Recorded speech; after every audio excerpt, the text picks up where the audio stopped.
Welcome back to my channel guys. Pada hari Selasa 9 Juni 2020 ini, program belajar dari rumah untuk kelas 4-6 SD kembali ditayangkan di stasiun televisi milik negara TVRI. Nah, kira-kira ada acara apa di hari ini ya?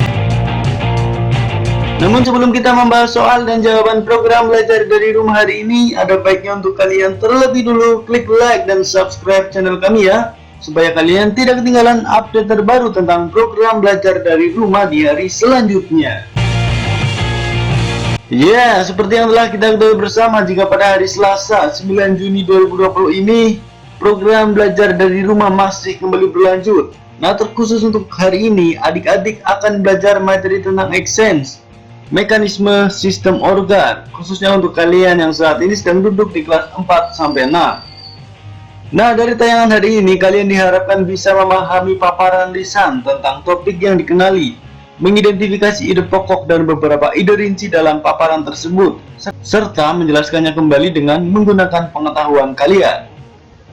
Oke adik-adik, tidak perlu lama-lama lagi, berikut ini adalah soal dan jawaban program belajar dari rumah TVRI untuk kelas 4-6 SD, Selasa 9 Juni 2020, seperti yang baru saja dikutip dari berbagai sumber.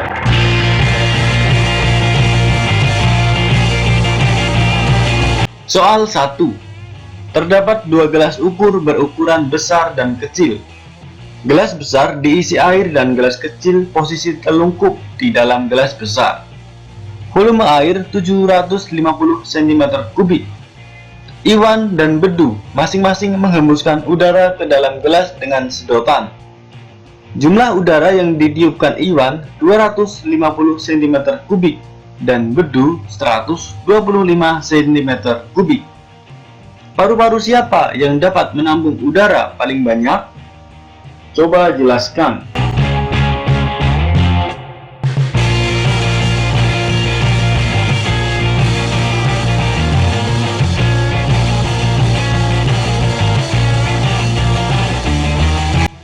Jawaban soal 1. Berdasarkan tayangan, kapasitas paru-paru bisa dihitung dengan jumlah udara yang ditiupkan.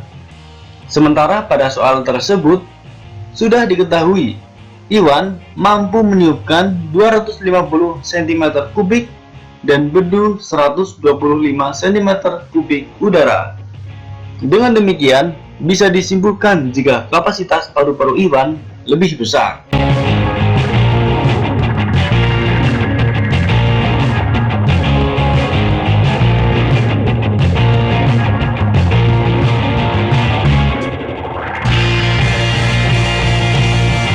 Soal nomor 2. Bagaimanakah proses terjadinya pencernaan makanan dalam sistem alat pencernaan kita? Coba jelaskan.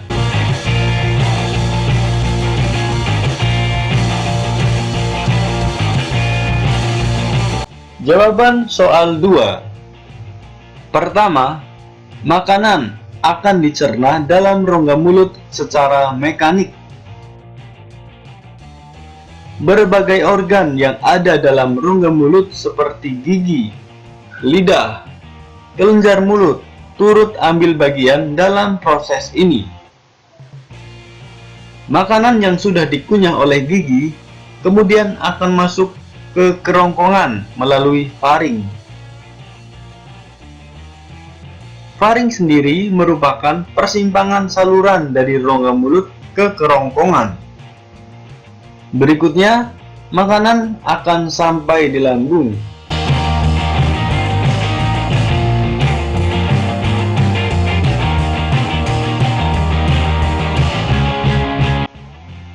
Makanan kembali diproses dengan berbagai enzim ketika sampai di usus halus.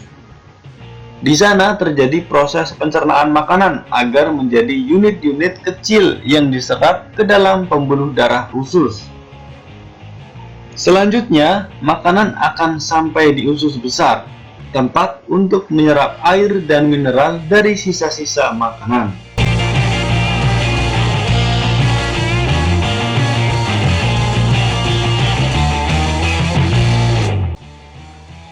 Soal nomor 3. Tuliskan 3 bagian darah. Coba jelaskan fungsi masing-masing dalam tubuh kita.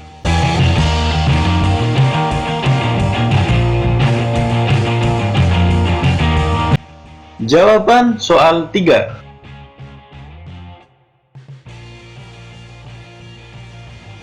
Eritrosit atau sel darah merah untuk mengangkut oksigen dan karbon dioksida ketika terjadi pertukaran gas dalam tubuh. Leukosit atau sel darah putih sebagai antibodi agar tubuh tidak mudah terserang penyakit. Plasma darah untuk mengedarkan sari makanan. Trombosit atau keping darah untuk membantu pembekuan darah.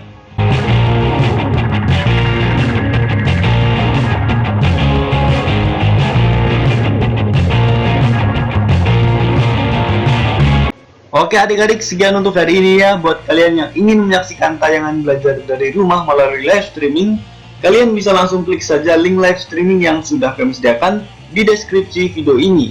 Terima kasih atas perhatian kalian dan jangan lupa kita akan kembali belajar esok pagi.